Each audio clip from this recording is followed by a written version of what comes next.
Good evening, friends. It's great to spend some time with you around the Word. In our previous series relating to new creation realities, we shared some biblical truths that will really enhance your walk with God. And I pray that that was a blessing to you. Uh, this session and next week's session would be significant and meaningful given the situation that we are in. And if I say the situation that we are in, I'm referring to the state of the nation. I looked at one of the billboards in town yesterday, a big advertisement, state of the city address by the mayor. Now, I'm sure that you are probably one of the millions in the nation who feel like this: less talk, more action. We know what the state of the city is. We know that you spend hours every day in traffic because of intersections that are not functioning. You spend thousands of rands on repairs on vehicles because of potholes, and it's a long, long story. The reality is that these little foxes takes you to a place where you get into survival mode, where even our walk with God may be reduced to something that just helps us cope.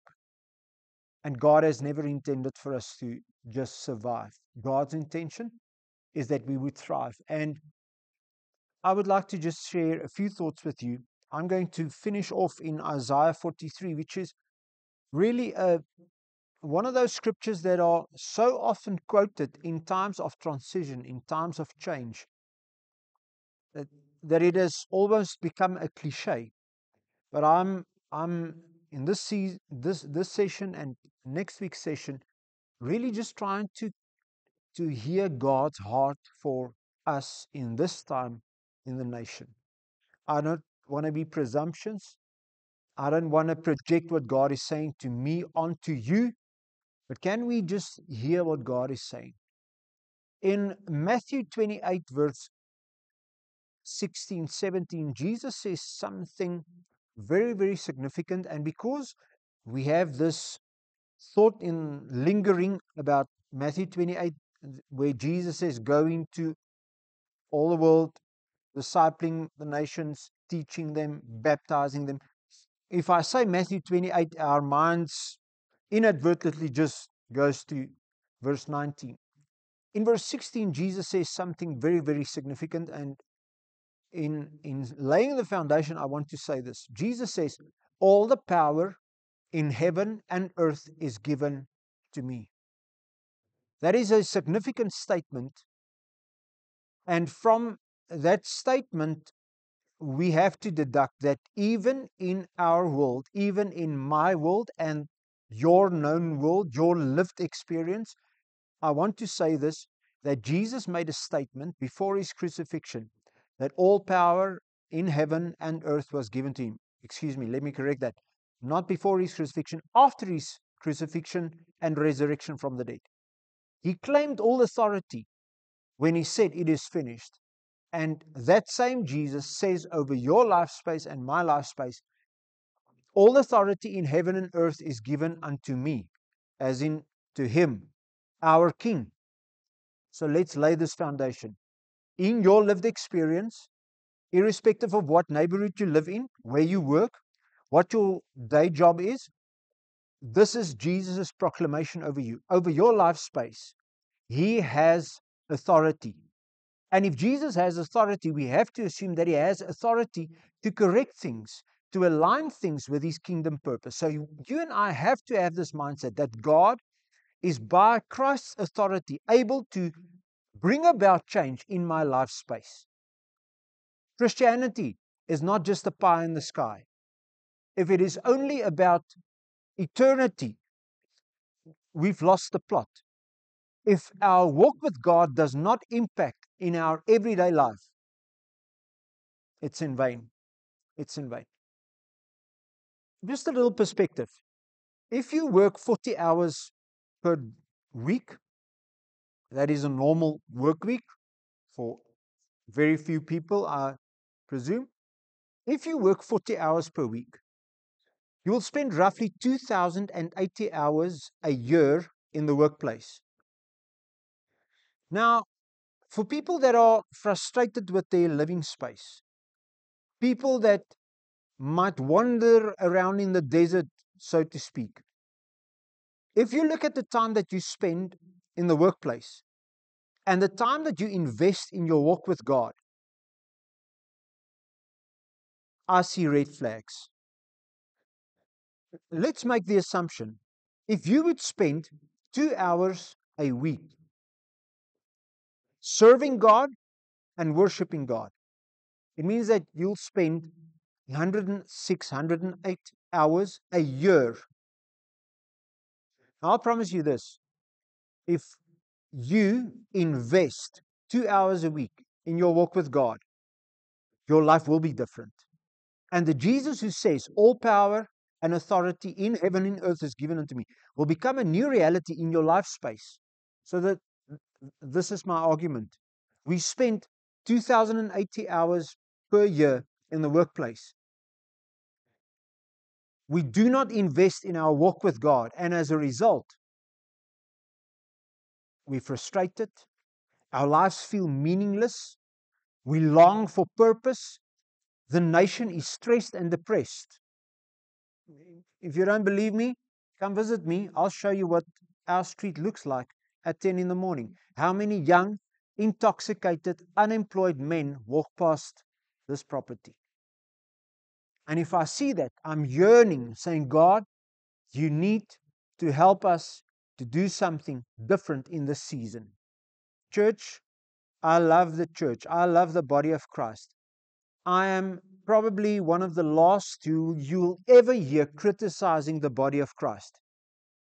But I'll be as loving and caring as I can when I say this. The church needs to wake up. The church is a sleeping giant. And if there is any chance of change in our nation, the church has the answer. We have Jesus.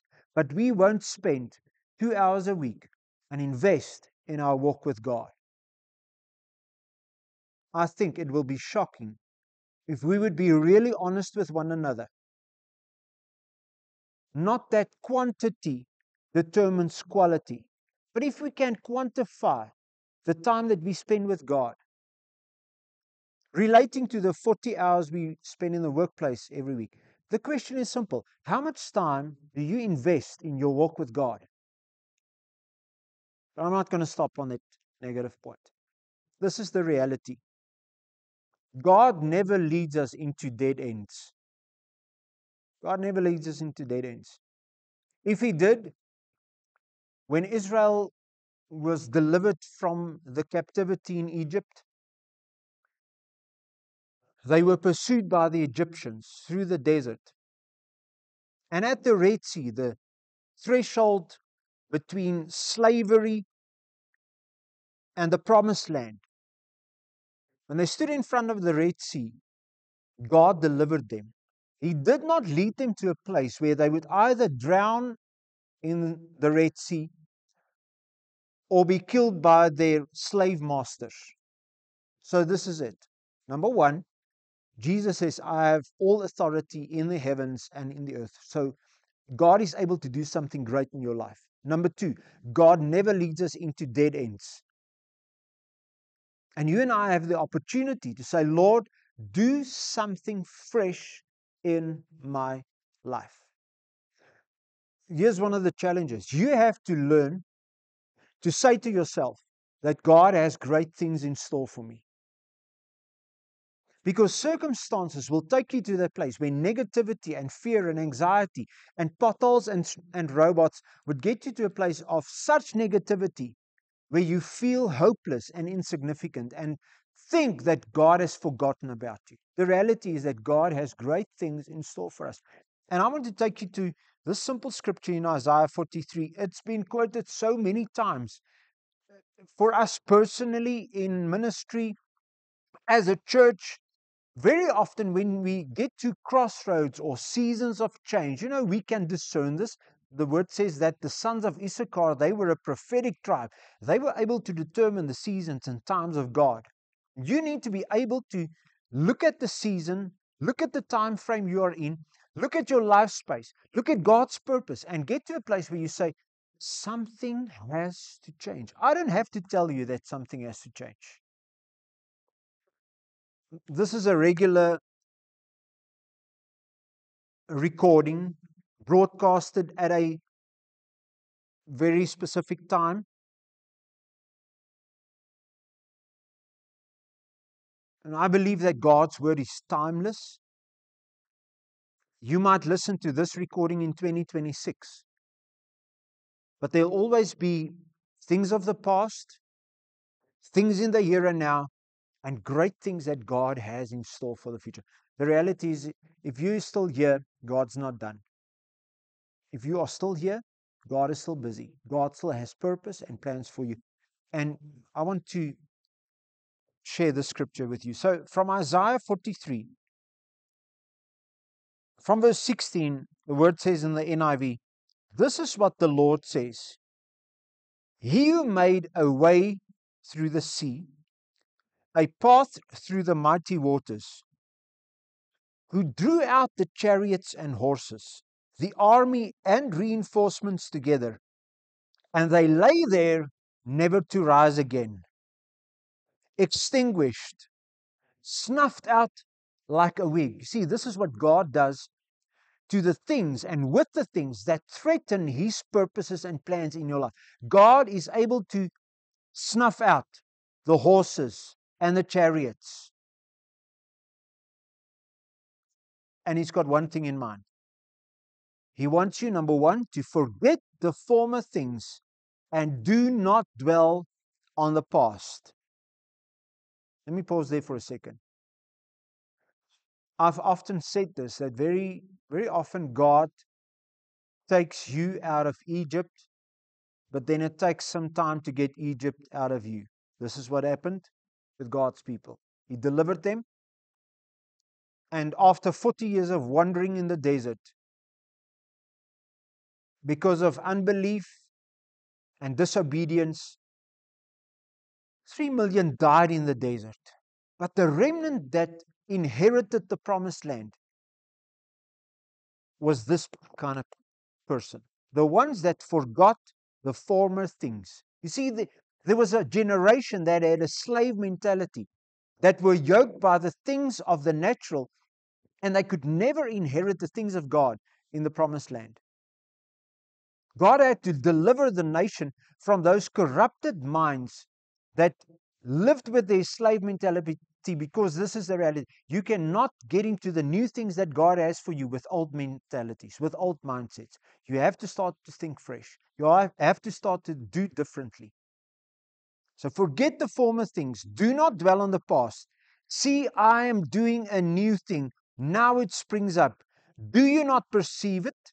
I am making a way in the desert and streams in the wasteland. The past few days, with the seasons changing, I was out of necessity forced to run with a flashlight. Street lights are out, potholes all around. And I've, to my shame, also gone to that place where I look at decay and I get frustrated. I want to grab politicians by the collar and politely ask, just do your job. But the reality is that if you and I, sons and daughters of the Most High God, if our spirit becomes blunt, if our minds become calloused because of the circumstances of everyday life, we cannot enjoy what God has in store for us. I'm reminded of a revival in Colombia in the early 2000s, where God so moved in a community where the prisons became churches. They became a meeting place. And out of 11 prisons in a specific town, only one remained functional as a prison. The others were places of worship. And I think about history, revival history, and I'm saying, God, I'm ready for something fresh. I'm ready for something new. I'm ready to see Jesus, who claims to have all authority on heaven and in earth. I'm ready to see him do something new, significant, meaningful in my life and in your life. The question is, will you spend 100 hours of the next 365 days? Will you invest that in your walk with God? Will you pray more? Will you read the word more? Will you attend church more regularly because you believe that he who has all authority in heaven and on the earth, he who never leads us into dead ends, and he who says through his word, I'm going to do something brand new. Do not consider the old things. Can I say it plainly? It might seem just really simple, but maybe God's saying to me, forget about the potholes and look at me. Perhaps God is saying, forget about the vet and look at me. Perhaps God is saying to me, forget about the politicians and look at me, because I'm going to do something brand new. I'll tell you this, friend. If we have our hopes, put our hopes in a political party or an individual, there's no Messiah coming. Not in the natural. The Messiah has come, and he's saying to you and me, I have authority in heaven and earth. And what does he do? He does something brand new in our lives. If you really believe that God wants to and can do something new in your life, I want to challenge you. If you listen to this broadcast, send me a message and say, Gustav, I believe that God wants to do something new in my life. And if you really believe it, after listening to this, make a commitment. Say, Lord, I'm going to spend a half an hour a day on my knees before God's throne. I'm going to take time, I'm going to invest, and I'm going to study the Word of God in this season in a new way, because you cannot go into the new that God has for you with old habits. I pray that this will stir something in your heart and that you'll get to a place where you believe with me that God really wants to do something brand new in your life. God bless you.